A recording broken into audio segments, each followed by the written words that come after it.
I got this John Deere riding mower for completely free, and in this video we're going to be fixing it up and flipping it on the marketplace at the end for some good cash. Let's get started.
Hey, what's up guys? This is Bold Bound Works, and right here I have a John Deere LA140 riding mower, and I do not know anything about it, what's wrong with it.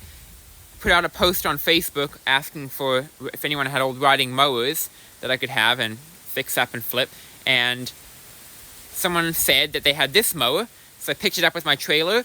It does have a deck. I know there's no mowing deck on it in this picture, but I have the deck. It's all the way up there. But we're going to work on fixing the mower first, and then we'll get the mowing deck on. So first let's go over what I know about it so far. So it's got this seat, which is pulling apart, completely just lifts up. So we're going to need to glue that back down. Did not come with a key, but I have plenty of spare keys around here. It's got electric PTO, which is quite nice, not like the manual ones. Some of them have you can even see where it would be, where you kick the lever in. Nice little hour meter there. It's got cruise control, which is super kind of cool. It's honestly kind of a luxury feature. And by far my favorite feature of all is down here, hidden down here, we have this 12-volt outlet here, which honestly, that's something you see on like the $9,000 to $14,000 commercial mowers, not like basic lawn tractors. So that's actually really cool to see that on here. We have separate throttle and choke underneath the hood, which is not attached, but it's not broken. It's not attached, but it's not actually broken off. It's just off its hinges. Here we go, got it attached. We have a nice old Briggs & Stratton V-twin, 23 horsepower. It doesn't say it on here, but it's the 724cc, 44 cubic inch. I like to call it the big block because it's one of the biggest versions of V-twins that Briggs makes, other than the 49 series, which is quite rare to see. It doesn't have a battery in it at this moment. We're going to hook my jump pack to it and see what it does. It did have a battery when I got it from 2021, and it's now 2026, so about 5 years old. I tried to see if it would charge up and take a charge, but it was completely dead, and it was beyond recovery, so I'm going to recycle that and trade it in for a new battery for this one when we flip it. So, for me, I'm going to go over a couple things now that we're done with most of the specs. I didn't mention that it's got a automatic or hydrostatic transmission right there. It's got infinite forward and reverse with the pedal. I think those are 22-inch tires. Somebody's definitely replaced these front tires because they're not yellow and they're very thin. But a couple things I'm going to go over. When I get a free mower, especially if it's paid, there's a couple things you want to check. If someone's trying to sell you a broken mower, there's a couple things you want to do to save yourself a lot of hassle. I'm going to walk you through those.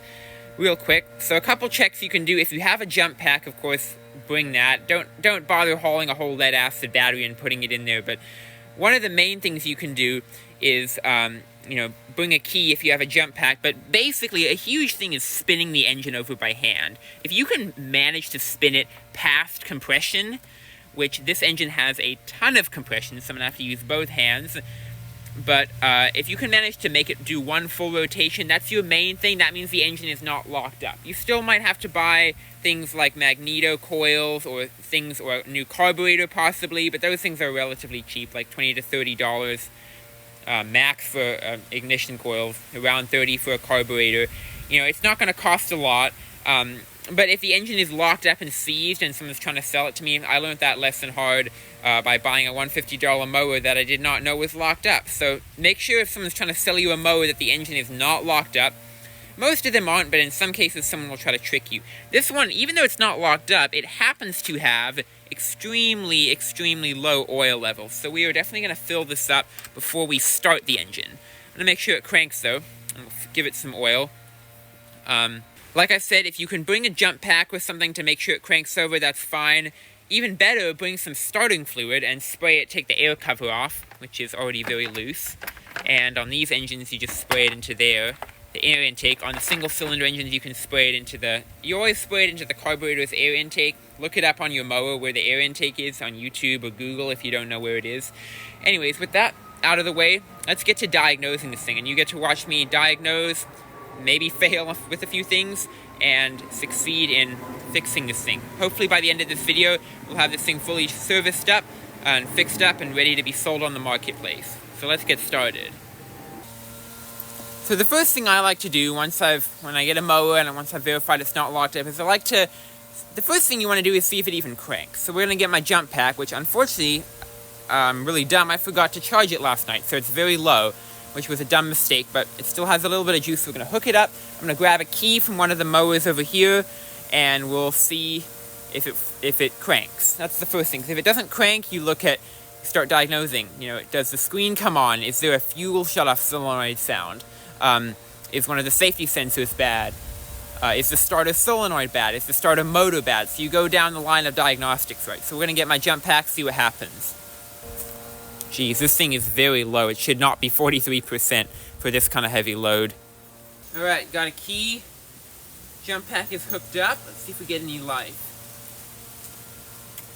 Oh, I hear the jump pack just engaged, but we have absolutely nothing on the screen. So that sucks. That means we probably have a blown fuse. But just for good measure, I'm going to crank it. No, we got nothing. So we probably have a blown fuse. But it's interesting that even with the blown fuse, the jump pack still engages. Wait a minute.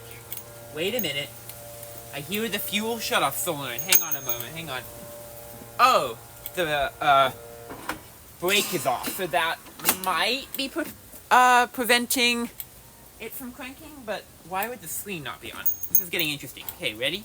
Oh, there we go. Okay, it cranks. Good starter, good solenoid. But why is this little LCD display not on? Maybe it's blown. That would be unusual. I've never had something like that before. Show you guys what I'm talking about. That little screen, the little LCD for the hour meter.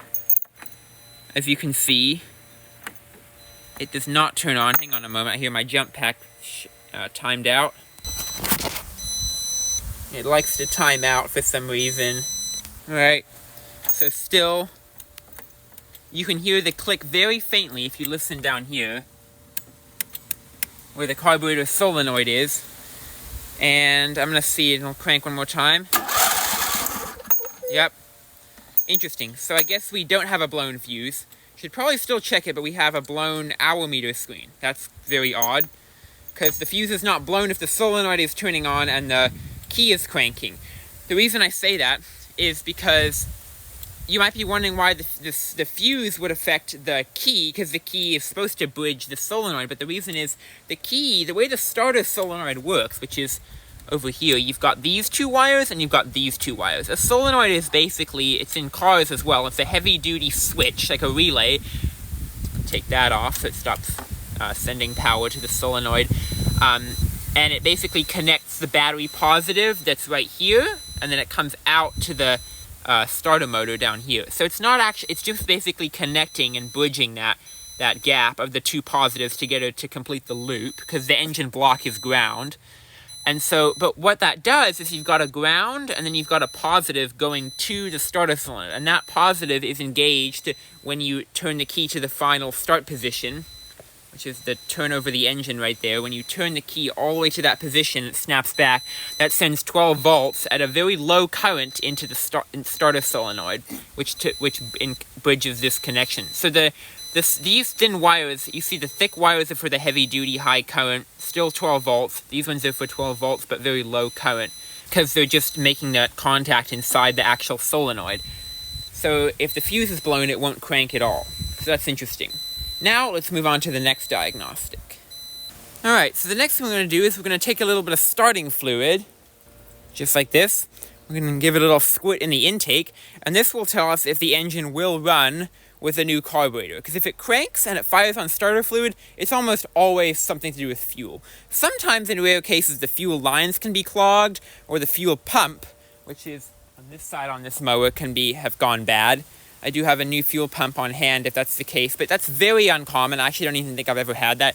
Usually 99% if the mower cranks and fires on starter fluid but doesn't run, it's just something in the carburetor, it's just clogged. So I'm going to put this all the way up to full throttle, and I'll keep it off choke. And we're going to put this in and see if it pops off. And in that case, we'll know we have good spark. So the jump pack is almost dead. I'm going to reconnect it. Give it a little squirt. Here we go.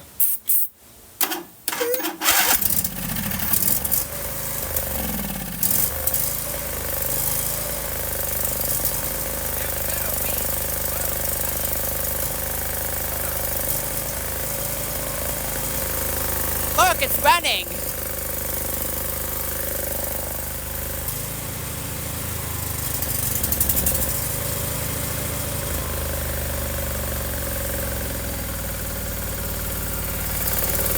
That is very, very weird. But it's not running off of this anymore. That's long burnt. It's obviously running off some gas in the carburetor, possibly even old gas in the tank, which we're going to get to. And that means that the carburetor is not clogged, which is a miracle after sitting for however long this thing has been sitting for.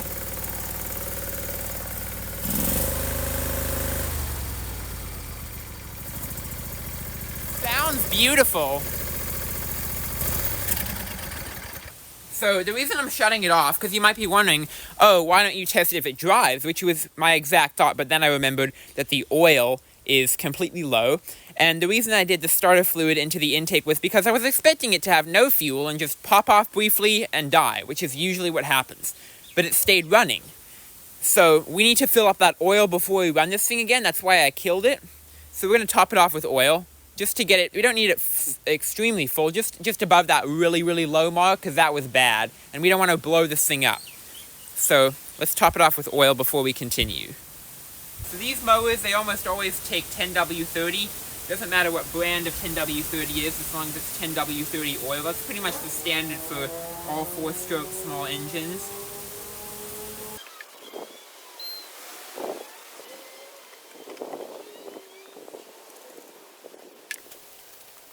The brand new 1 quart of motor oil from O'Reilly's that I had on hand. These things take 2 quarts total, and it's already about half full. I don't know if you guys can hear that. It makes such a weird sound when you fill it up with oil. It's like a squeal or a squeak. See how that is? Oh yeah, that's good. We're good for now.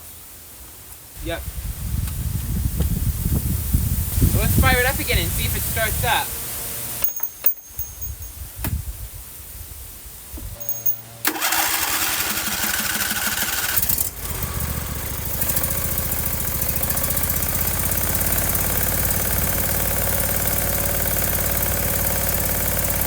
We're going to try to drive it now and see if it drives. I know it's got a flat tire there, a very flat tire, but it should be fine on that, just for a little brief moment.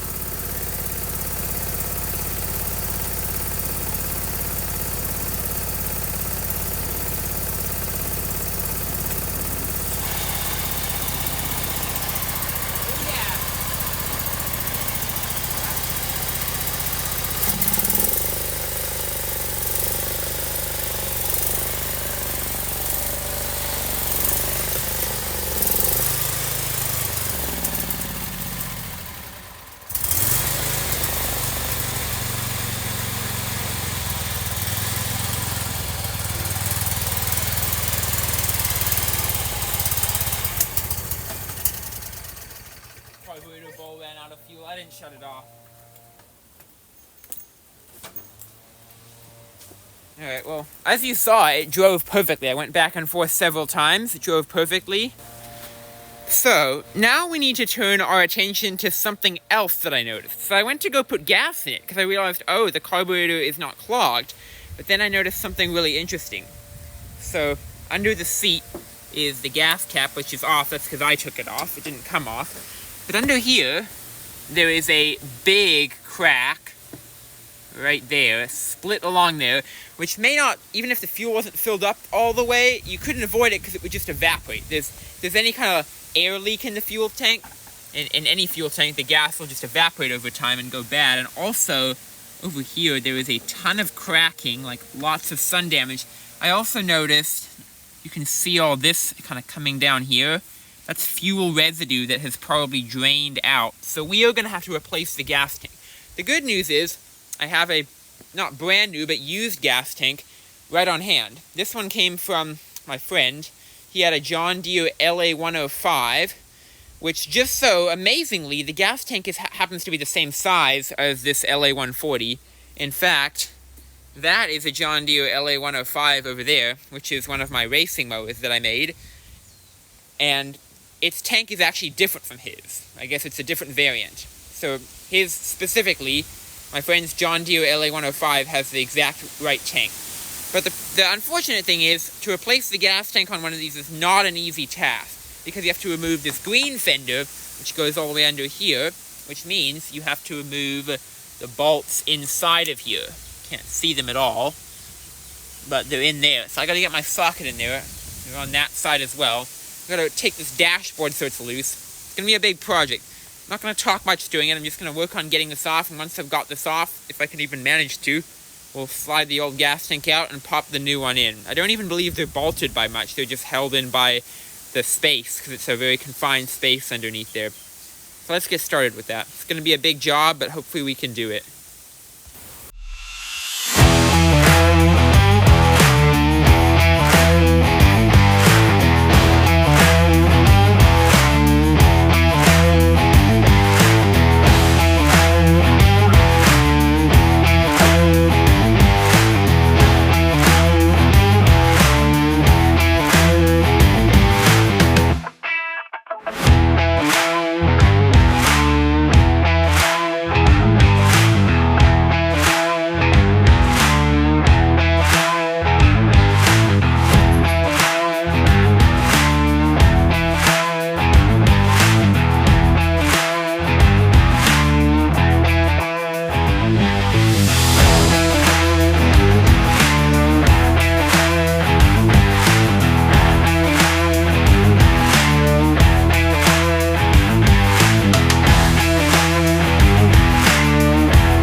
Oh yeah, there we go. So close. Come on out there, gas tank. Come on, come on. Jeez. Not want people taking out. There we go, we got it out. That was a major disassembly. There is some old gas varnish in there. Front is completely cracked. We can now see the back crack there. Let's see if we can get the new one in. Comparing them, they look exactly the same, which is just what I'd hoped for. The new one's a lot less dirty. It's still got that. Nobody can see that there. There's a little bit of stuff inside there, so I'm just going to try to knock some of that out. So, yeah, let's see. Okay, I think I got a lot of that stuff out of there. Hopefully most of it. And stuff stuck to it. All that. Spider webs. Okay, let's see if we can get this in here successfully. Hopefully not too hard. Just gonna put a little bit of fight up, I know it. Speed it up like I have been.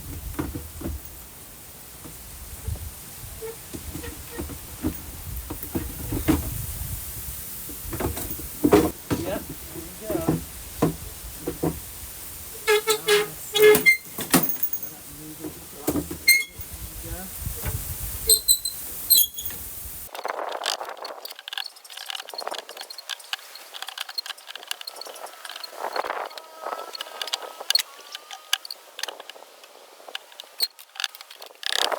Okay, I think we're done with that for now. Now comes the hard part, all the reassembly. But I think we can do it. I'm going to start with the seat since we're already at the back. Hopefully I haven't rattled too many parts off here with all the shaking. That's good to go. That, now that makes more sense.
Alright, so my camera cut out there, but it's not really that big of a deal. I had an issue with the steering, where there was this little metal ring that was underneath that was stopping the kind of bushing that holds the thing in place, because what happened was I got all the 6 bolts in for the dash. We got all those back in, because I had to take those out, and the steering was going gook, and it was like slipping when I would try to turn it, and it wasn't really turning the wheel. So I looked underneath, and I had this issue on one of my mowers before as well, that bushing wasn't in place. So when I tried to put it in place, it was blocked by this metal ring. So I ended up having to just kind of grip the steering wheel and kind of pull it out, and then it dropped the junk ring out, whatever that was. I put the bushing in, put the nut back on the steering underneath, and it turns great.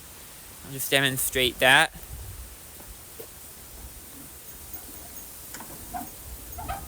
No sounds whatsoever. So, yeah, I know you probably can't really see the wheels too well from here. You can bend down, but anyways, so we're going to work on some other stuff now. I got to get the starter motor wire hooked in there. I'm going to throw a battery in there because my jump pack is at 8%, and I don't have the need to run it down. I have a battery behind the mower on that side already. And then we'll put some fresh gas in. We'll literally put fresh gas in the tank and see if we see it. One way you can tell if it's pulling is you can see it going into this fuel filter. I know the fuel pump works because it pulled whatever residue gas was left in that old tank. I'm pretty sure about that. I don't know how the pickup tube is going on the new tank though, so that's the only part where we'll have to see. But I'll continue speeding it up. We'll get the rest of the stuff all fixed up, including the throttle cable and choke, which I did disconnect. Get that working correctly, and then put some gas in and see what it does.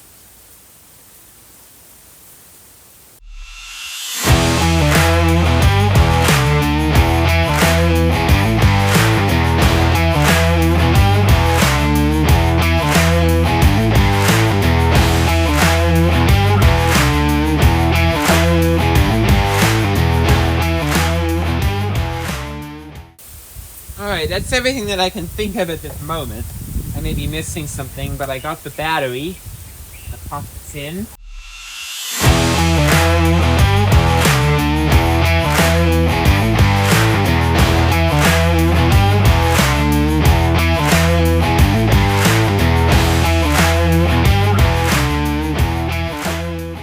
Alright, I got the battery in. We're gonna see if we hear the solenoid when we turn the key. And we're just gonna give it a quick crank, and then we'll move on to buttoning up the rest of this stuff, getting some of these other little screws in, because I did hear the solenoid. That's a good sign. Alright, here we go. See if it cranks. It does not. So we can use a few different things. Alright guys, so I found what was causing the no start when I was turning the key.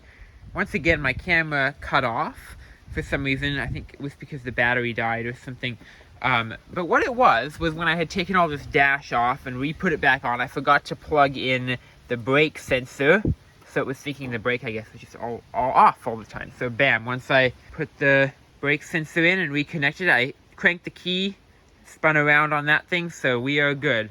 All the wiring is good. The hour meter is still completely black though. So I don't know about that, but well, that I would like to figure out at some point. I have a feeling it's maybe just a blown like screen on the hour meter itself. But the next thing we're going to do now that we know it cranks is I'm going to put some gas in the new tank, and we're going to watch that little fuel filter down there, that little white fuel filter, and see if it starts to fill up in there.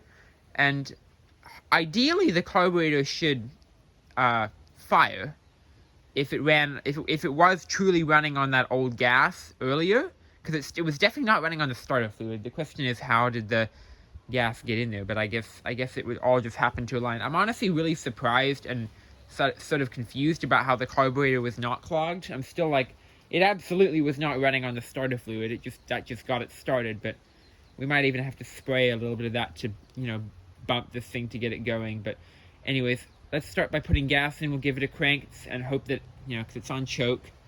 I got all the cables hooked up. We'll hope that that's enough.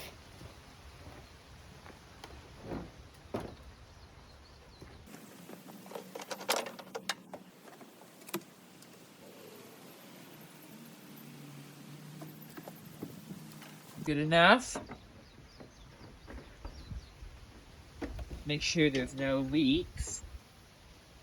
It looks like I don't see drips. It looks like it's holding. I did put some liquid in this tank actually off camera before I even put it in, and just swish it around, make sure there weren't any invisible cracks. Okay, we're on choke. See what she does.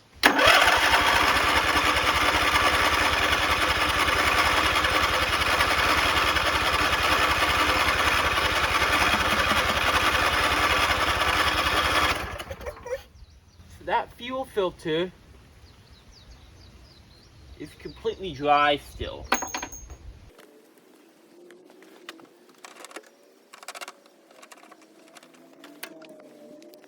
I can take it off here. I want to see if any fuel is actually coming out of the fuel pump, because I saw a little bit of fuel on the inside of the filter.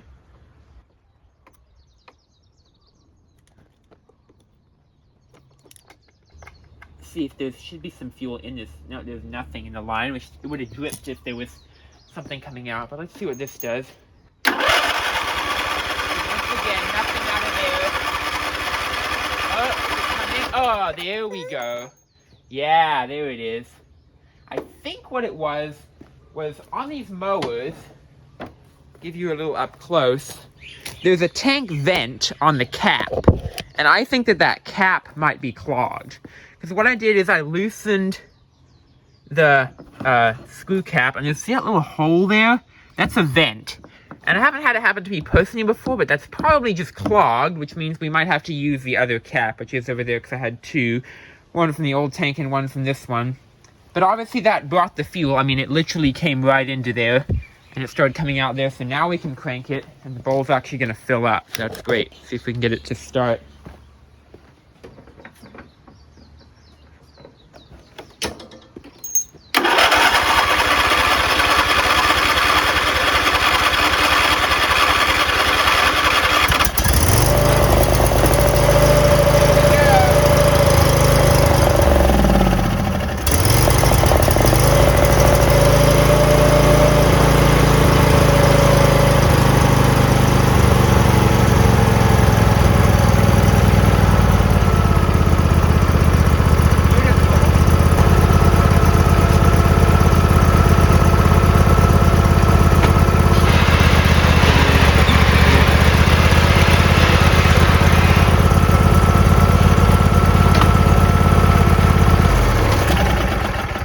Alright, well that's this part of the video done. We don't need to clean the carb, clearly. I mean, it doesn't surge at all. It idles beautifully. I'm very surprised about that. But the gas tank leak is fixed. So the next thing we gotta do is, I'm gonna do the seat last. The seat is over here. The seat has to be glued on before I can sell this thing. The next thing I think I'm gonna do is this front tire here. I may have a spare tire, but there is an actual inner tube. I know that this tire, I'll just show you guys, it looks terrible. Like, it's super torn, but there's actually a tube inside this tire. So I'm gonna jack this up, and so it's not on the floor, and then I'm gonna see if I can find, because all I need to find, it's out of this hole, but I need to feel in there for the little, not spout, but the little valve where you can put an inflator on there, and see if this thing will pump up. So that's what we're gonna do next. Alright, I'm getting ready to jack it up. You can see we got the jack there and the impact, which I used to spin the jack, because I don't actually have a little tool to spin it, and I discovered that hack. So we'll spin this up, and then we'll work on this tire, see if we can find the valve on the tube.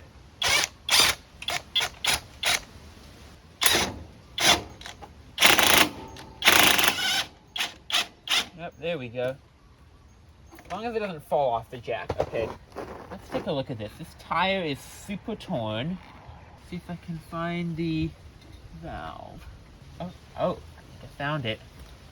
What I think I'm gonna do, because I might have to replace this tire anyways, is I'm just gonna take the tire completely off, because I don't like the wiggling of the mower. It slipped off. There's that. These tires are super simple to take off. That just slides right off.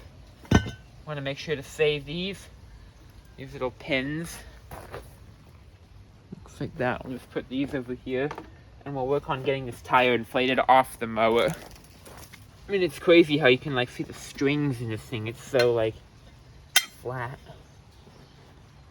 So try pry this.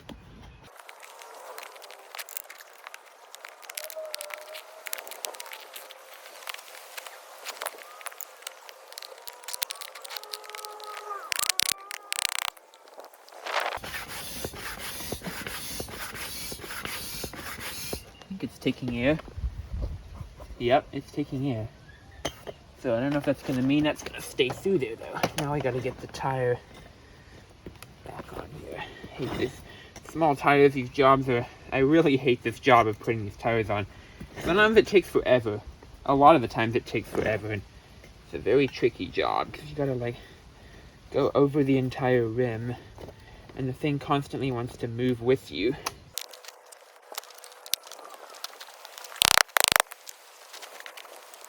Just keeps wanting to bend.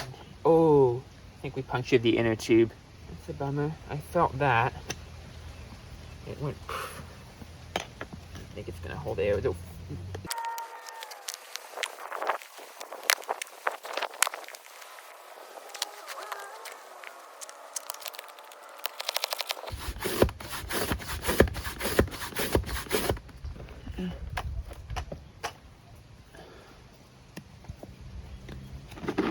Found a spare here.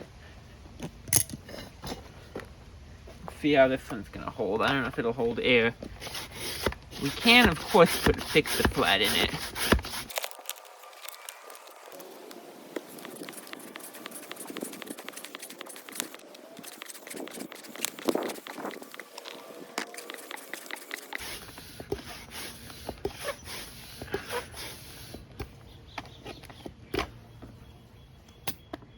Yep. So that pumped up.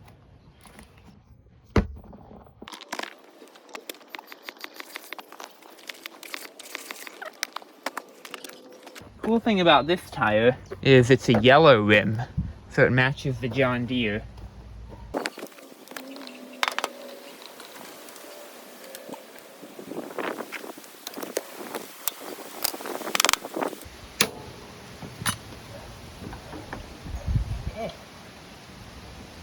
Tire will need some fix-it flat, but it doesn't have any instant leaks, which is good. I'm gonna let this down. Put the jack down.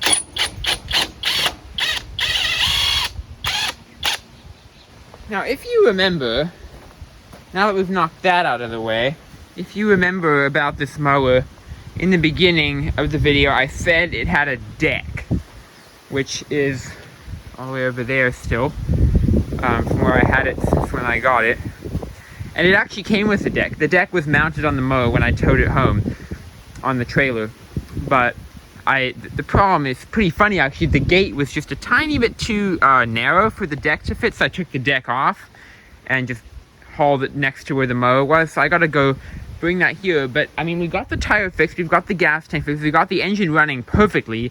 The last thing I'm gonna worry about is the tune-up, like the oil change, new air filter. In fact, speaking of that air filter, it looks in really good condition, but we'll still replace it and keep a score for us of this fresh air filter for any of the mowers that I want for myself, because I always throw brand new parts in when I sell things. But that's the last thing we'll do right before we flip it. First we'll spray it off, because you can see all there's that dirt in there. We'll pressure wash it, we'll do all that first. But what I'm trying to do here is do all the functional things first. The seat included is functional, but I want to do all the mechanical things first. The seat feels like a thing that's going to go with the pressure washing now, because I have to get some glue for it.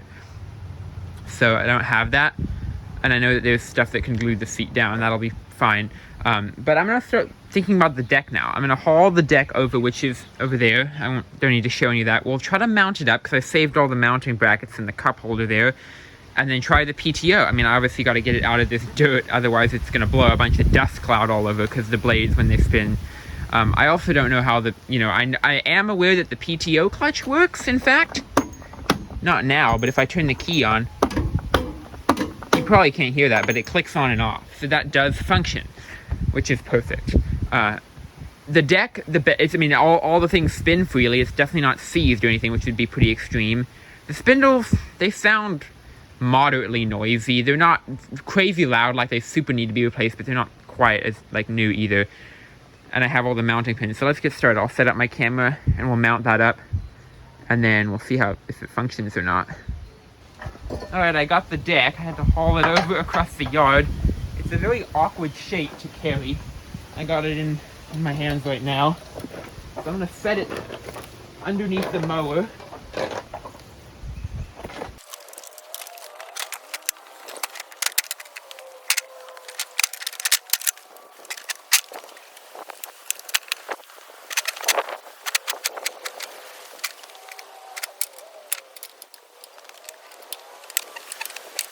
Perfect.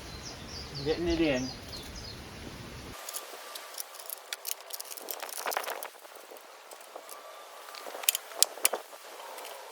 And then we got the lifters for the back. I know where those go.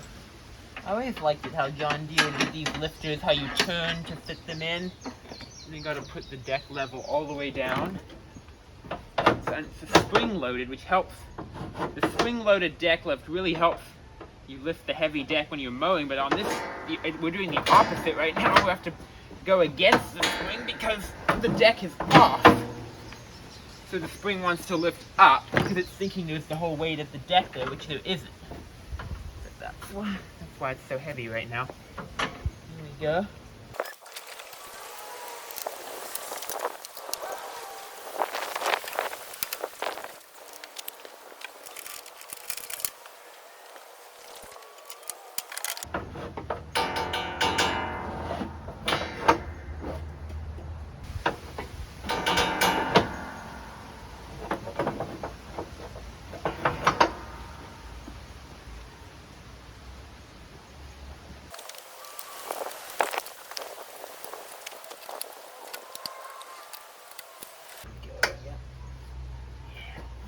Oh yeah.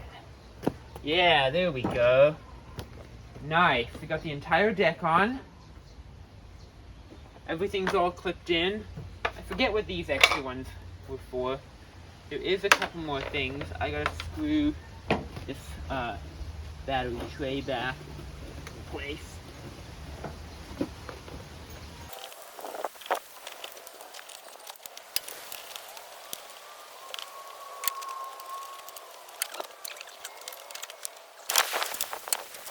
So now, obviously, the next step for me is to test out the deck and see if there's anything wrong with it, or, I already tested the level. It goes up and down just fine, but will it engage?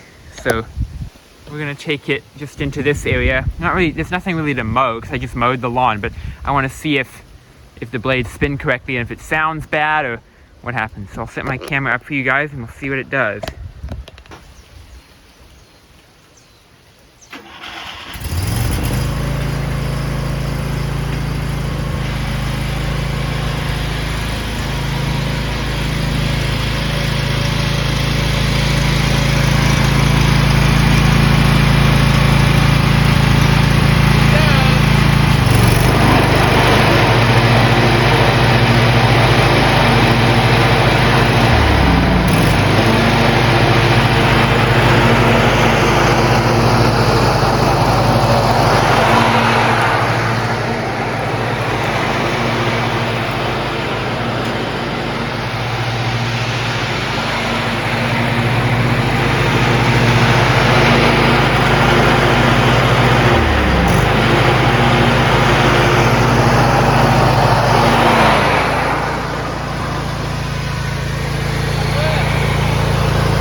Well, that worked really well. And you probably noticed that I put the hood on. Looks much better with the hood. And would you look at that? Both headlights work. That's pretty cool. It sounds amazing. It idles super nicely. Yeah, it sounds amazing. Alright, well that's this part of the video done. Next is, we've verified that this thing is functional, so next we gotta work on the cosmetic stuff like the seat and maybe pressure washing it off and that, so yeah, that'll be next. Okay guys, so a little update on the mower.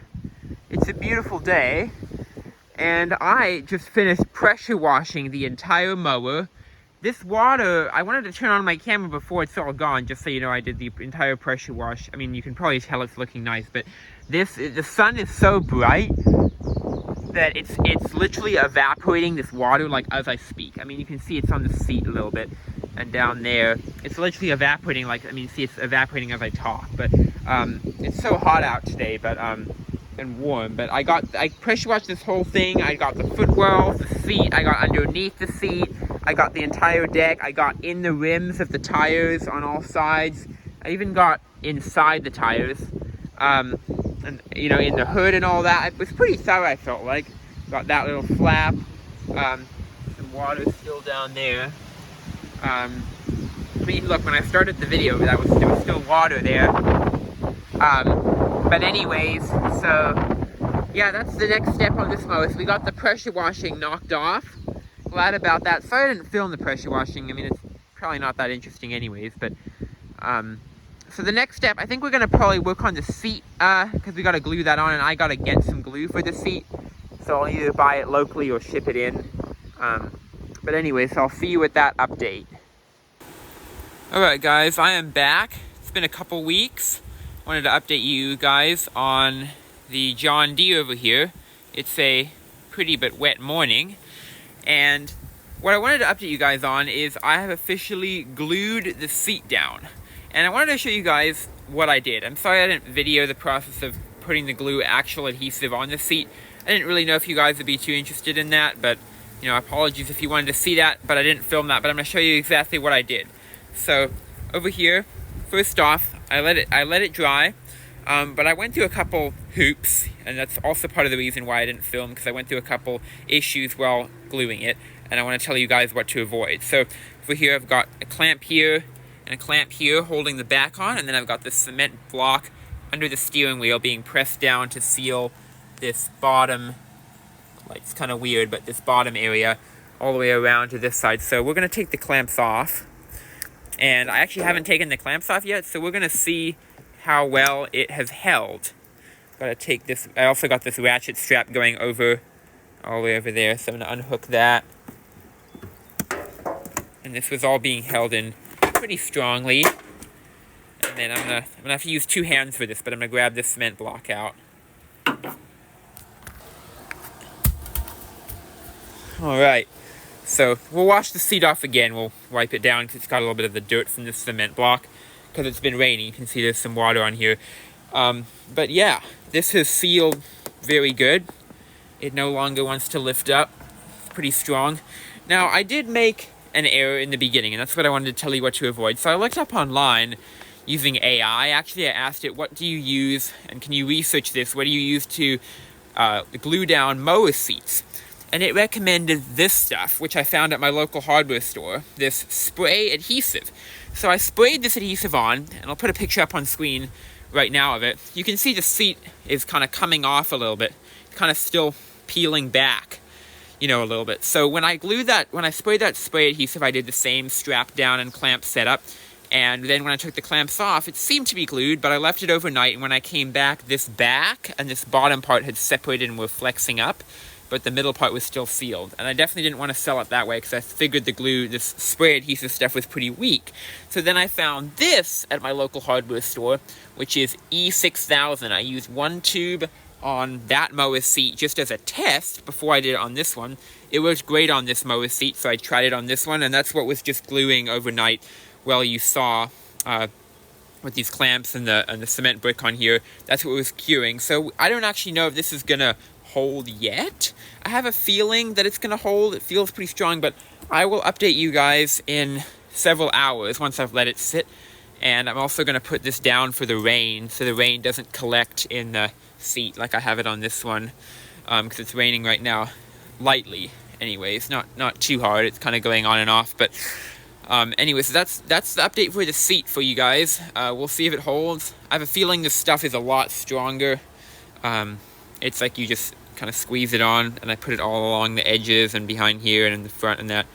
And so, yeah, and then once the seat is done, if this stays good for a day or so, then we can move on to the final stuff for this mower, like the final tune-up stuff and that. Because this thing is mostly functional. Alright guys, it has been almost a week. I filmed that last Thursday and it's Monday. I guess not quite a week, but it's a beautiful sunny day here.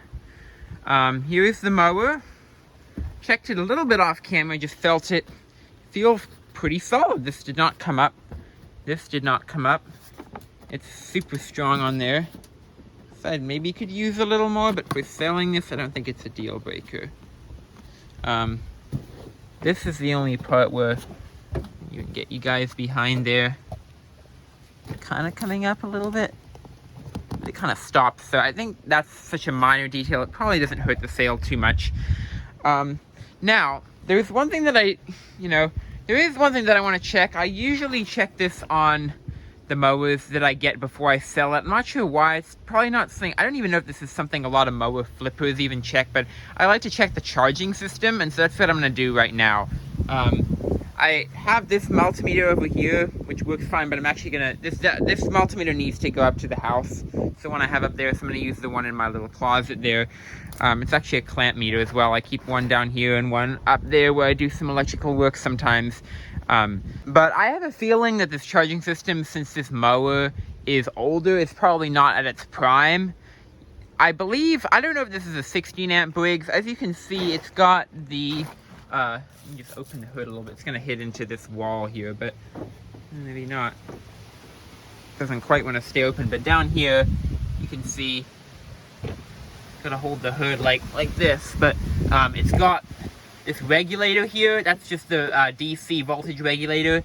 This goes to the stator, this is the output wire, and then it's just grounded through the case. So these, when they get older, they often end up weakening over time. Like they'll put out, if they're meant, I mean, these mower systems, when healthy, are meant to put out about 14 volts. Usually 14.2, sometimes 14.4. It could be low if you have the headlights on. But you don't really want something below 13.6 usually.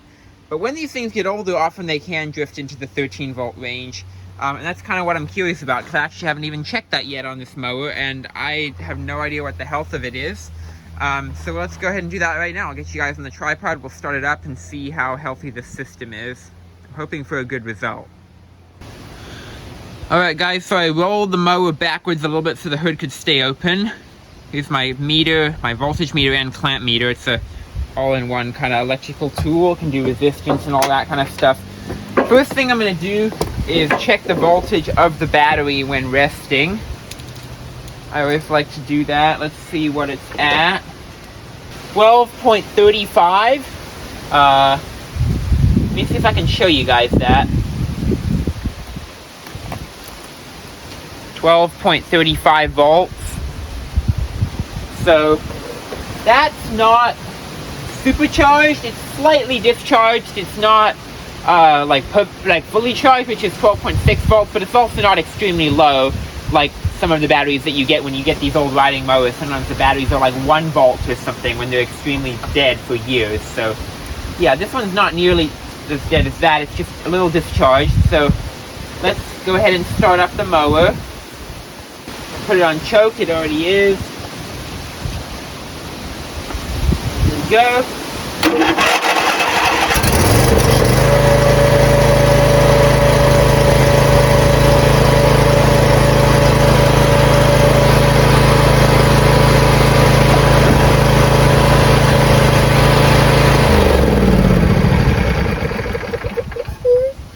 So that is very bad.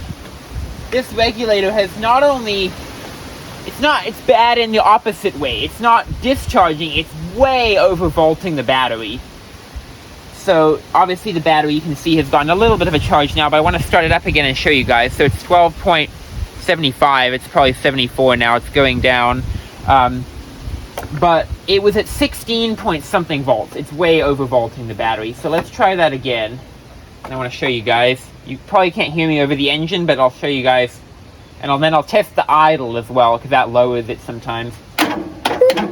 This battery is, you can tell it's unhealthy.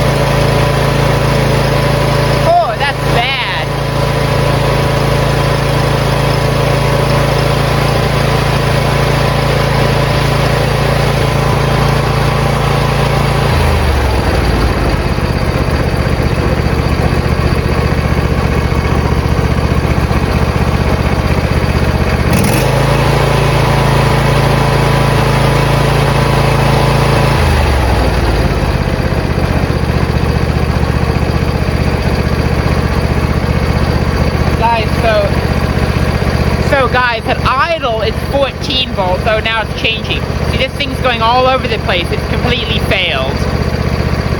I haven't seen one of those in a while. It's jumping all over. So let me just show you guys. I'm gonna put the throttle all the way up to full, and then I'm gonna put this on, and it reaches 17 volts, which is extreme over voltage. So let's go do that, just to show you.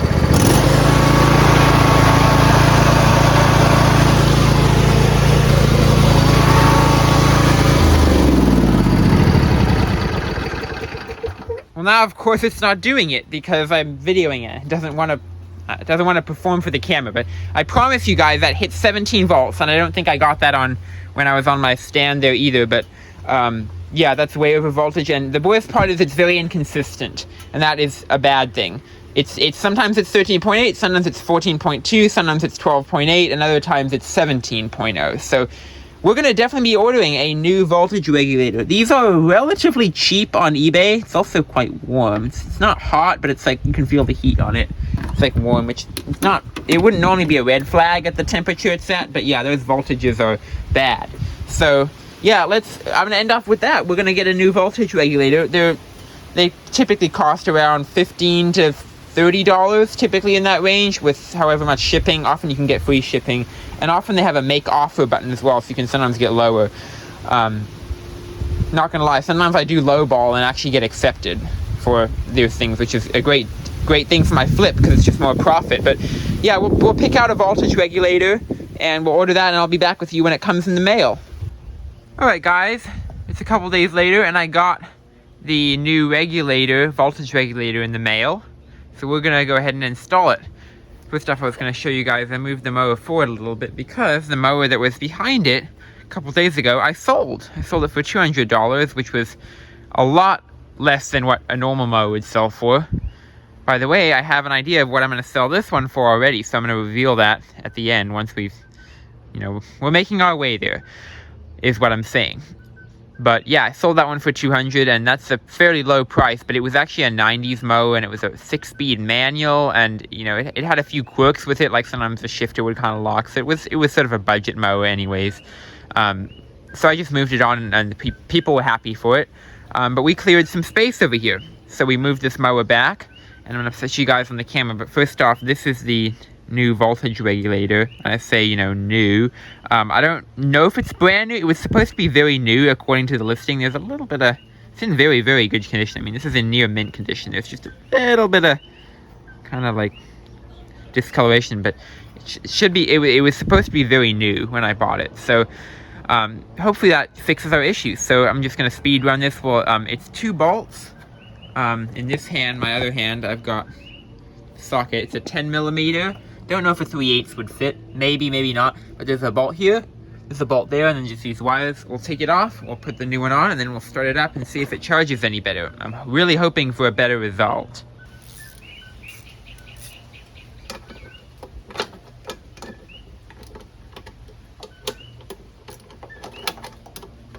Cool thing about this is you only need to take out one bolt, because you can just loosen the bottom one and then just slide it off, because these ends, as you can see with these ends, they're open-ended. They're just kind of more like slots, so you can just slide it out the bottom one like upwards. Let me pull this out. There you go, there's that bolt. There, you can just lift it up. Hopefully these disconnect easily. They have some little clips. There you go, that's one. And this one doesn't have any clips, that's 2. There's our old one. Just make sure these connections line up. They should. This is an aftermarket one, I can already tell, so that it's not a yellow clip like this one, it's a clear clip. But does that really matter? Not really to me. At least not to me. I don't think it'll hurt the sale either much. Plug that in. Like that. Super, super simple repair. It's mostly just the time it takes to ship this, but this didn't take very long to come anyways. I ordered something else from eBay, and it took it said it would deliver in like a few days, and then it took forever to come in the mail, so not everything is as quick as it sounds. The shipping can sometimes take longer. This one was quick shipping. Tighten these back up. Alright, let's start her up and see what it does. I don't want that to fall off. I got my meter right here. Once again, we're going to check the resting battery voltage. I've learned not to put my meter on this shroud because it vibrates so much when the engine starts. It wants to drop my meter off. So we have 12.36. Now, I don't remember on my video from a few days ago, but wasn't it like 12.35 or something? I have to go back on that and see. And I just realized I took the key out of this mower, put it in this one. Another one I'm planning on selling. I'm trying to bring the key from here. Alright. On. Get our leads hooked up.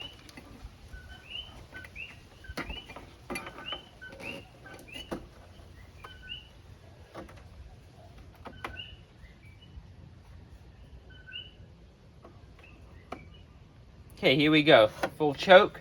Let's see what it does. Moment of truth. Full throttle, full choke. I'll take it off choke. Here we go.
beautiful. It absolutely fixed it, just like a new healthy regulator should. Impressive. It's a full 14.1 volts. Just takes a couple seconds to get up there, but yeah, 12.85 now. It's going down, but that's fine. I bet after a mowing session it would recover whatever was lost on this battery. So there we go. Bam, that issue is fixed. It took me several days, obviously, to get the part in the mail, but for you, it's pretty quick. So we can throw that out. And we'll move on to the next thing. Now, I think most of the functional stuff has been fixed on this mower. Just want to show you guys something. Gotta get my hands free. So what I wanted to show you is, you see how these tires aren't matching? Like that one's, first of all, this one's a gray rim, but also it's kind of skinnier if you look at it from the front than that one. Well, over here, something fun to show you. In this building, off Amazon, it was a cool, cheap Amazon special, $39.99, so $40 with tax. We have this tire right over here. It is a standard, it says it on it, there you go, 15X60-6. It's got a grease fitting, and on this side, it's got the little tire inflation hole. So we're gonna throw this thing on. In the next clip you'll see me, we're gonna throw this thing on the mower, and it's brand new. It came pumped up with air. Don't need to pump that up. So that'll be perfect. It's a much better width, which is amazing. So yeah, well, let's throw that on there, and then we'll be ready for the tune-up stuff, which, oh, and over here I have some stock. This is kind of my mower shelf stock. Got some stuff I need. These are 8 spark plugs in here, Champion OEM ones, oil filters. I got an air filter. This is the air filter that's going to go on that exact green John Deere.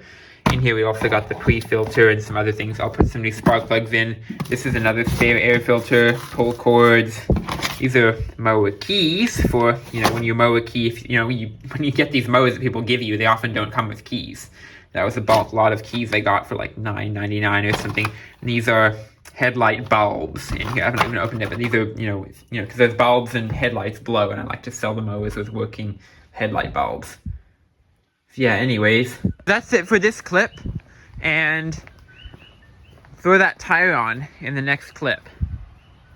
Alright, got all the tools. There's the jack. The stuff needed to take the little clip off. Got the brand new tire. Let's throw it on. Funny, because I don't have my impact, so I have to spin the jack with this screwdriver, which is pretty funny, but it looks like it wouldn't be doable. But with enough patience, you actually can get the mower to jack up. You just have to spin it slowly. Like that. And this tire is the same size. It's not like it's going to be bigger, so we don't have to jack it up much.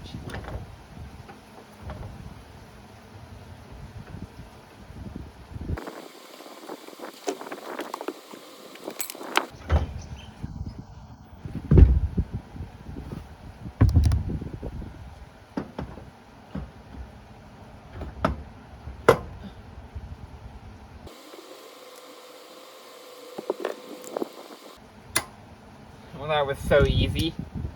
Let's lower it down. That took me like 30 seconds.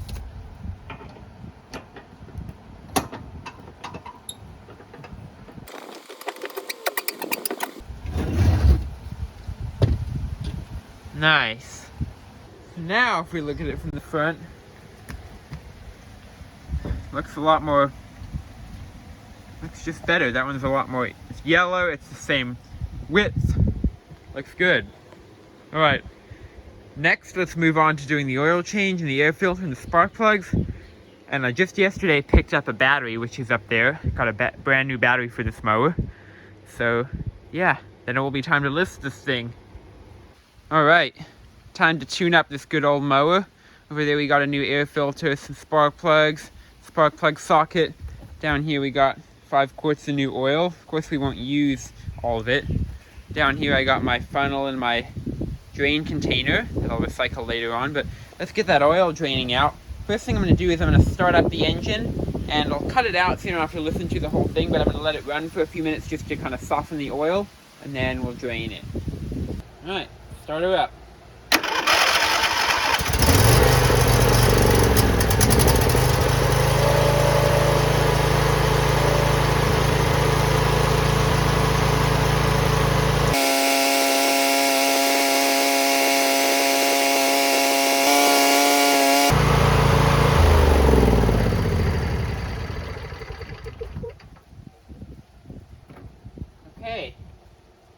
oil filter is feeling a little warm, which is good. I want that oil to warm up. Pull the dipstick out. Let me go get some towels, some paper towels, shop towel kind of stuff. I don't know how the oil level was doing before, but I'm not going to bother checking that because I don't really care because we're replacing all the oil anyways. We'll be certainly checking it though when we top it up. So let's pull this off.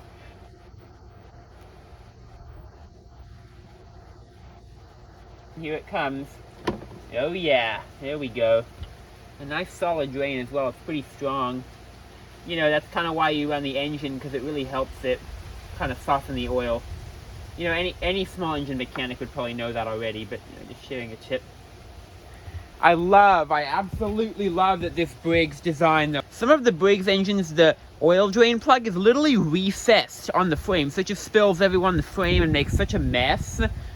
But on this one, it's perfect. It's like jutted out, which is exactly how I like it. Super useful when they do it that way. That oil thing is filling up quick. These V-twins take 2 quarts, usually right about that max, and this is a 2-quart container, so if anything, it should be a little under full. I already see the stream lowering a little bit. But yeah, we're filling up all right. And I'm gonna wait till it's like just a little stream, so we don't, you know, leave as least possible oil in, and then we're gonna get the oil filter off, which is on the other side. So let's get this all drained out. I was thinking, while that oil's draining out, why don't we slap the new air filter on? That's not gonna harm anything. We'll just pull all these out. It's actually already pretty loose. It's a good time filler, you know, because it's not gonna like not start up this thing because of the new air filter. So, you know, I like to run it with the old spark plugs just for a moment, just out of a bad habit, whatever, and then it's kind of a silly habit, I know. Basically what I do is I run it with the old spark plugs once I've changed the oil, and then put the new spark plugs in. I'm not sure why. The old filter is not very dirty for its age. I have a feeling that was replaced. Here's the old pre-filter, and there was grass like heck in there. Well, that's not good. We gotta definitely get that out of there. That's not good. We do not want that sucked in the engine.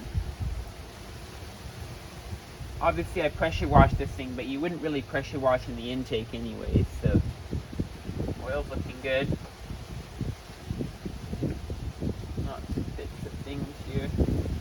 This mower was definitely sitting in the weeds at the previous owner's house.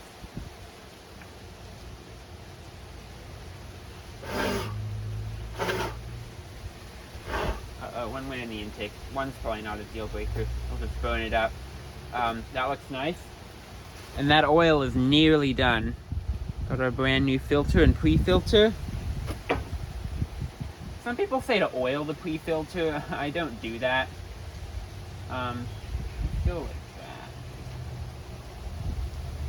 This fits in like that. Perfect. Perfect. Good fit. Nice. Here we go.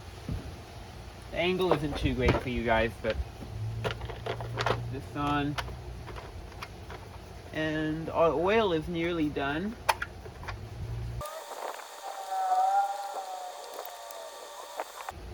Okay, I'm just gonna do a quick test. I'm gonna tip the mower just slightly, try to rock it a little bit and see if any extra oil comes out. That's one way you can tell how much if there's any still left in the crankcase. There'll always be a little bit coming out when you do that, but I just want to try to get the most out. A little tricky because of the deck. There was no deck.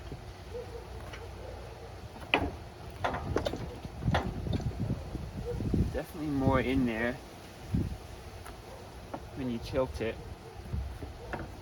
So let's go ahead and take the oil filter off. I'm going to leave that draining on this side, and we're going to go get the oil filter on the other side. So let's do that. I'll get you guys set up there. Here's the oil filter. Let's put a little bit of this stuff underneath to catch the excess oil that always comes off when you unscrew these things. I'm also really hoping that this thing isn't too tight, because sometimes these can be really tight on there. I'm aware of that.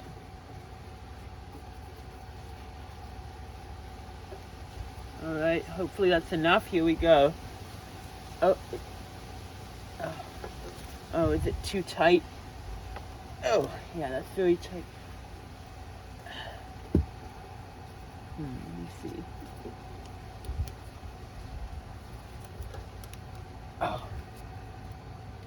Oh, it's budging, it's budging. Oh yeah, it's turning. That's good. Okay, it's turning. Thank goodness. Sometimes these things can be super tight on there. I know I don't have the paper towel there, but I'm just trying to get it to budge. Oh, there we go. There we go. There we go. Whew. Okay. That was hard. That was on there. Good. Alright, here it comes. Oil's all out, so, you know, there's always a little bit of oil spill like that. Oops. That came quickly. Get some more paper towel. And I can also just, you know, wipe this up afterwards and have that ready. Oh, there's no, hey, that's weird. There's not as much oil coming out. There's a little bit. Damn, it keeps wanting to go off wherever I direct it to. No matter where I try to send it, it finds a way.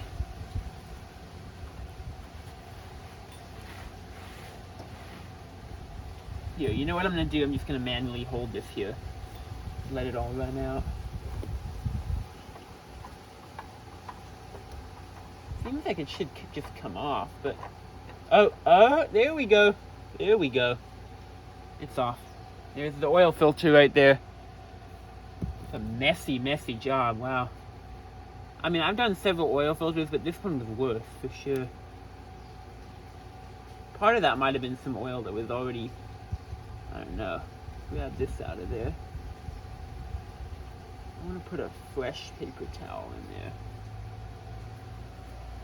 I'm going to put a fresh paper towel. We definitely did not succeed at all in our job of keeping that area clean. Which I don't really like selling something with a bunch of oil there. It's kind of, you know, just... I'm glad we got it off, though. You know, in the long run, does it really matter if the floor gets dirty? Not really. There is a bunch of oil in this oil filter, which would definitely explain. I'm going to pour that into the funnel, actually, to get rid of it. Because I'm nervous that I'm going to set this down, it's going to spill somehow or something. So, yeah, I'll set that over there in the paper towel. Let's get the new oil filter out, which is in here. Looks pretty good. Brand new.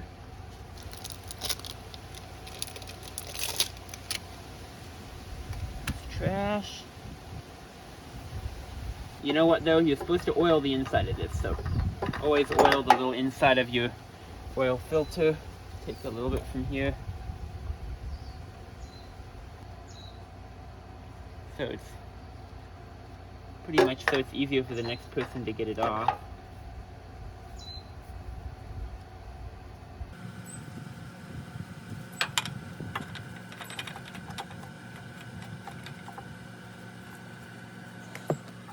Alright, I got new gloves because for some reason my old gloves were torn. One of these pieces of metal or something tore them. Let's try to get this as tight as we can. It's still going. Because we don't want it to vibrate off, right? That's probably good. Okay. Alright, I think it's time to refill with oil. First, let's put this cap on. I think we've gotten a lot more of the oil out now. Perfect. And we made no mess on this side, which I'm really happy about. So let's fill it back up with this brand new bottle of oil. Right here. This oil was so cheap. For 5 quarts, this oil, it was $14.95, I think, or $14.99, so it was like $15 for 5 quarts, which is insanely cheap. There we go. Oh, it's even got a little seal there. I just poked right through it. Don't want that in the oil though.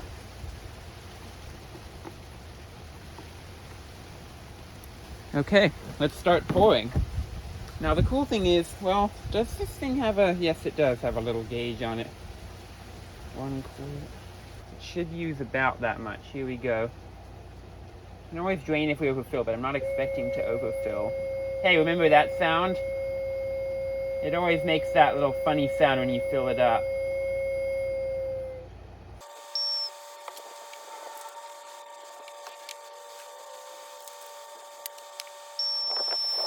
interestingly enough, that's right about we're down to the 2.5 level on the thing. But if you think 5, 4, 3...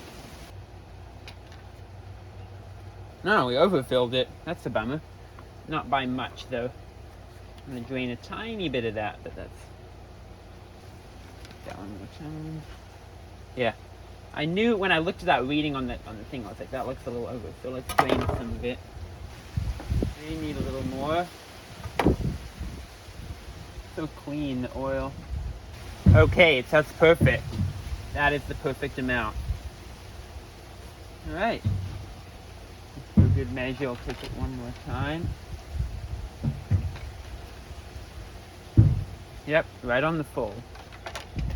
Okay, now I gotta clean up this mower because I left a bunch of oil mess over there. So clean it up and then I'll show you guys the end result. So guys, I just discovered something pretty fun. You know, I kind of knew this would work anyways, but just thought I'd share it to you because it's kind of a cool little thing. I've haven't done it too much before, but I have this carb choke cleaner. It's meant to be a degreaser as well. So like I sprayed it on the other side of that mower frame and it basically got rid of all the oil because it's just a degreaser. Alright, so now let's start this engine up and let the oil circulate for a little bit. Here I go.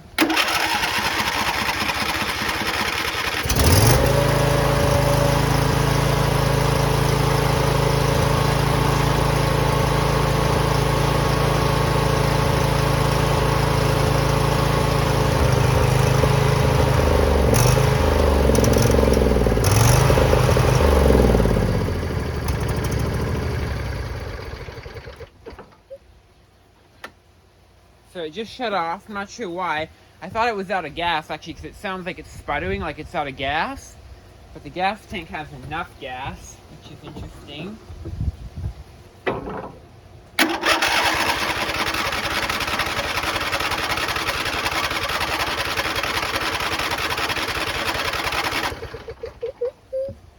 Well, it's not locked up from no oil, that's for sure. It's just a little bit of a bizarre issue. What went on choke, it just kind of sputtered out. I'm filling up the gas tank now. See if that helps. Alright, I filled it up. See if it'll start now.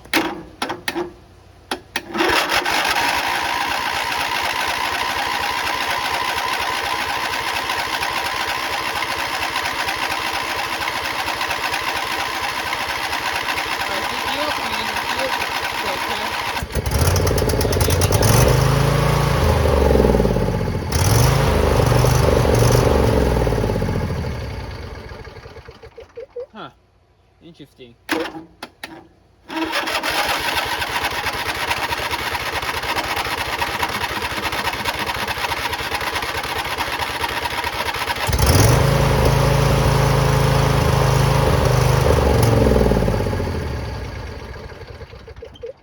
That is interesting. Battery's dead. Needs the jump pack.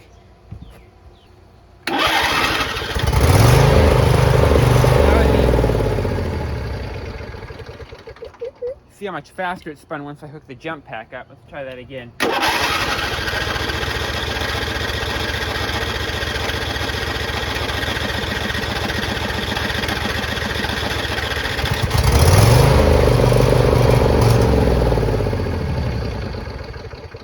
That's weird. It keeps running for a brief moment. So it's definitely not locked up.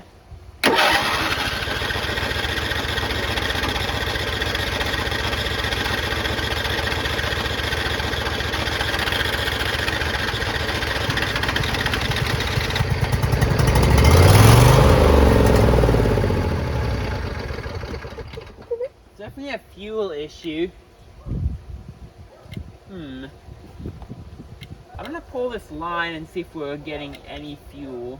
The first thing that comes to mind is the fuel pump. Other fuel pump. Let's try that. That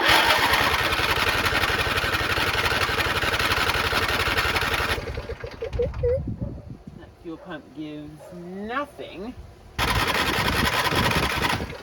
Yeah, we're getting no flow.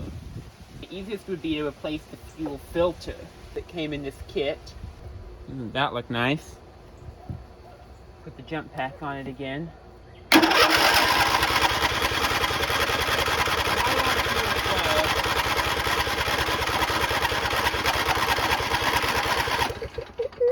Yeah, still not a lot of fuel flow. A tiny bit of fuel there, so that means it's something else somewhere in the line is bad. Now, could try to blow through the lines with something. That would be my first thought, because going through this entire thing is a major effort. Okay, guys, so I got this little portable pump, and off camera I've been blowing through I put the old fuel filter back on, and it was actually resisting for a long time. But look at this. Look what came out of the hose. So it was all backed up and it was resisting a lot. And then if you look in there, not that stuff, but look over there. You see all that black muck? That was in the fuel line. But that's just going to get sucked back in there. So I've got to figure out a way to get that out of there if I can, which I've got to figure out somehow.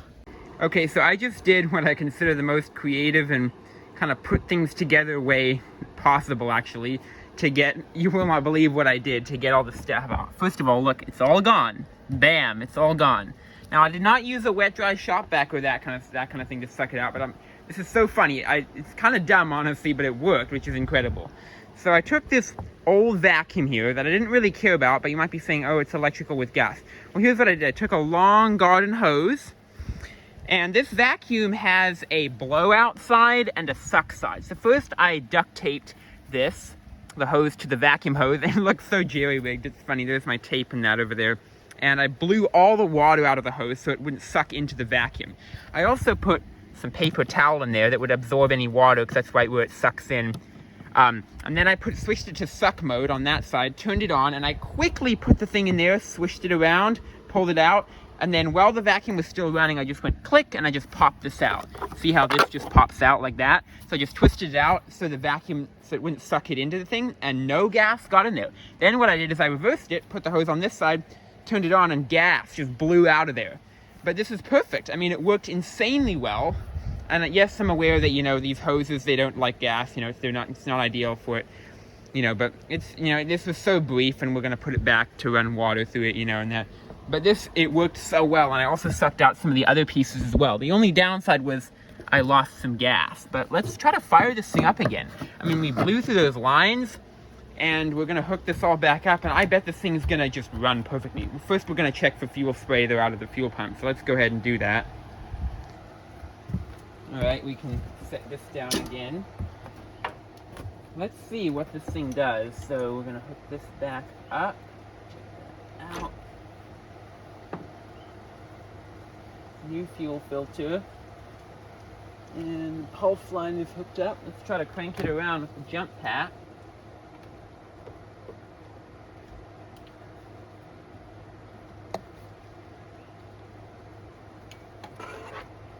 Okay, here we go.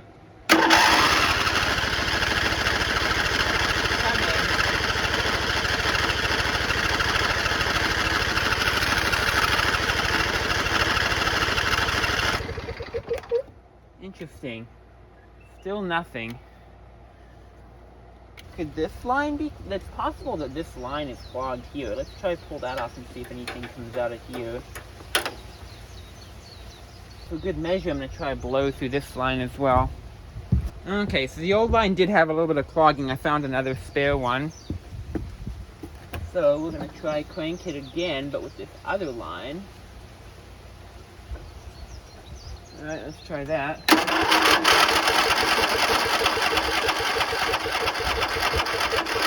There's a little bit of fuel there. I'm not really sure what's going on with the jump pack.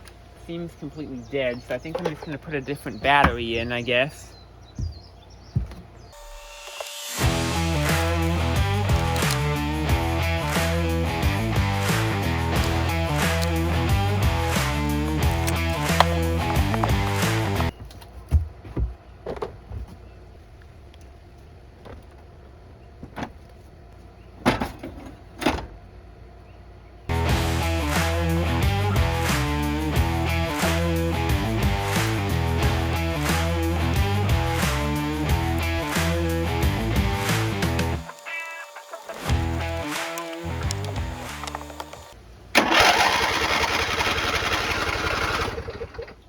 we got a little more fuel this time. That's a good sign.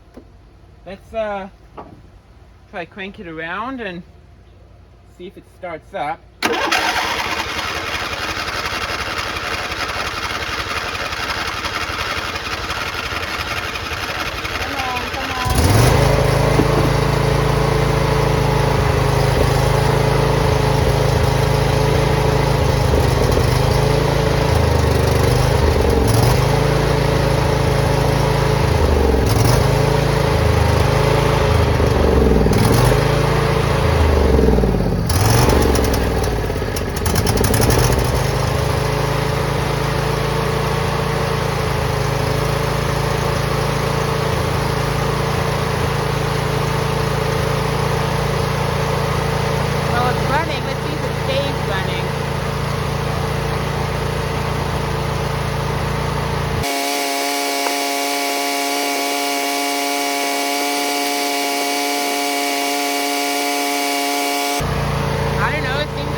See if it'll start back up off choke. Seems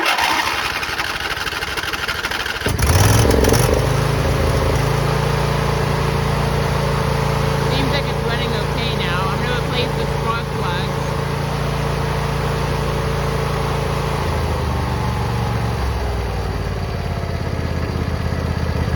Alright, it idles.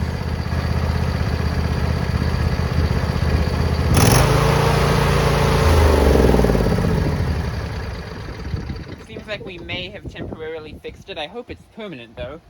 What I'm going to do is I'm going to put the clamps on that fuel line that we didn't put on. Use that little clamp. Let's pop it on.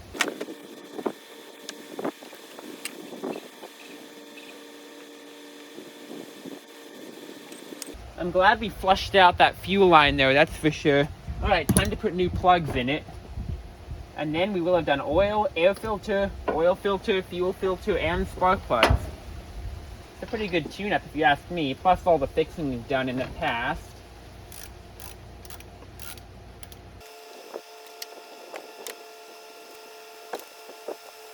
Alright, there's our old plug.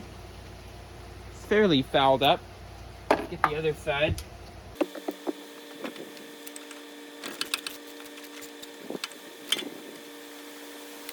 Got the other one out. Looks pretty similar to... It's very hot. Looks pretty similar to the one on this side. It's cool because, as you can see, it's a little tiny, but these are Champion plugs. We are replacing them with OEM Champion spark plugs. These are brand new, super shiny. Let's go ahead and throw them in. I'll speed this up.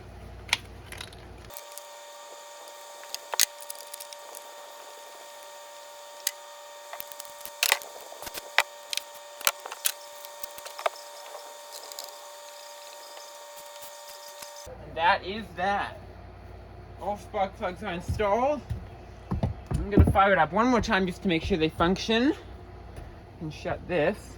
And that is also not the battery I'm going to sell it with. I got a brand new battery that I purchased for this mower. But once I've started it up and made sure it works, we're going to clean up this area because it's very messy. Got a whole bunch of stuff around here. My camera's not focusing though, but yeah, let's start this up, make sure it runs, and then I'm going to clean it up, and then we'll take it for a little spin around the yard, and then it'll be ready to sell.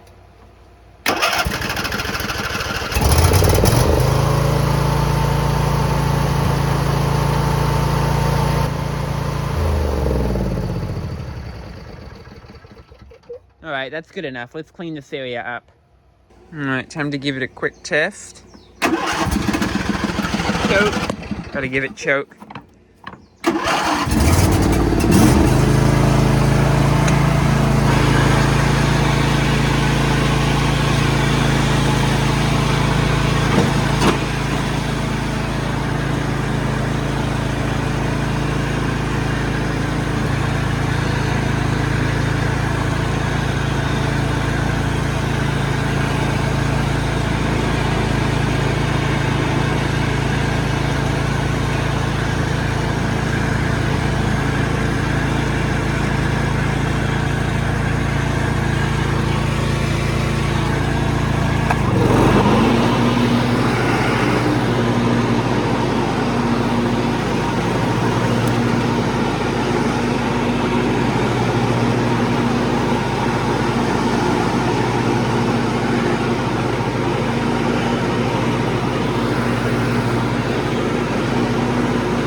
pretty good. The steering is a little stiff though.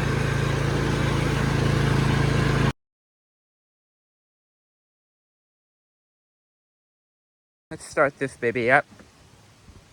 Cold start, here we go. This thing hasn't been started in literally a week. It was a week since when I last worked on it, but we got the new battery in. Here are the lights, here we go.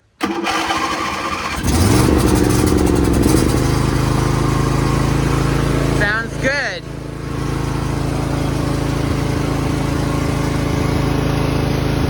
Here's the hour meter.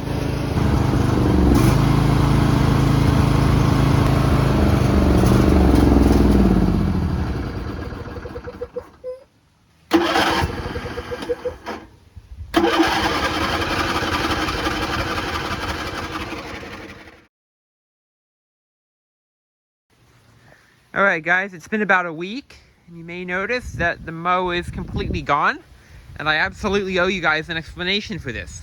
That is not the mower under there, by the way. What happened is, you know, you saw that last little clip, I started it up, it started having trouble, and I spent the entire of that whole afternoon after I filmed that clip. I wanted to mow this lawn with it. I ended up having to mow the lawn with my regular mower over there that I always mow the lawn with. Because this mower developed a cracked gas tank. Now, if you remember, the gas tank, the old gas tank, which I threw out, but I had it over there for a while, had a crack in that fuel sight window where it was leaking out way in the beginning of this video. So we put the new gas tank in, and somehow in that exact same spot, the fuel sight window, it cracked. Like it developed, I'm going to put a picture up on screen right now because I did take a picture of it. Yeah, I mean, look at that, right? Like, that's a bad crack. So yeah, there was that, and then on top of that whole thing, it had another problem. I lost fuel pressure, absolutely, out of nowhere. So what I did is I pulled the fuel line off the car, and you know, you saw me blow through you saw what I did with the vacuum. That was really clever, actually, but I blew through it again, more junk came out, I sucked the junk out the tank, and I then discovered that the fuel lines had all this resistance in them. So I went through the entire mower, replaced all the fuel lines, and I didn't bother showing this to you guys because I think the video is already very long. I've done some editing on it already. You guys probably didn't need to see that anyways. I just wanted to end this video off and tell you where we're going to end up leaving off on this mower, and we're about to get there. But regardless, the old fuel lines were clogged, so I put new fuel lines in and rerouted them correctly, put all the clips back in, you know, hooked it up to the tank. The fuel pressure came right back. It started and ran on the quarter tank, if you can call it that it would hold, because it would hold everything to below the crack in the sight window. So guess what I did? I sold the mower for less than I had hoped to get for it, actually. Now, I did say earlier in the video that I was going to reveal to you how much I was going to sell it for. And guess what that was? It was $400. I planned to sell the mower for $400, but I only sold it for $350, which I know that doesn't sound like a lot of a loss, but you know, I think I could have gotten more for it if it didn't have the broken gas tank. I'll put a picture up on the screen of the Facebook Marketplace listing right now. Somebody came and bought it just this morning. I got it up there, had to take the deck off it. Once again, get it through the gate. Pretty simple, just put the deck right back on. They took it. I got $300 for it because they negotiated down. I was prepared to go as low as $250 actually. I didn't want to go $200. I was thinking $250 is the lowest. They offered me $300. I was like, no problem, you know, take it. So yeah, they rolled it away, and here is a quick little clip I took of them driving away with the mower on their trailer. There goes the mower. The John Deere LA140. The guy's chain is dragging a little bit on the road, you can hear, but there he goes. A little bit misty outside today. Bye, John Deere. Cool. That definitely was a longer project.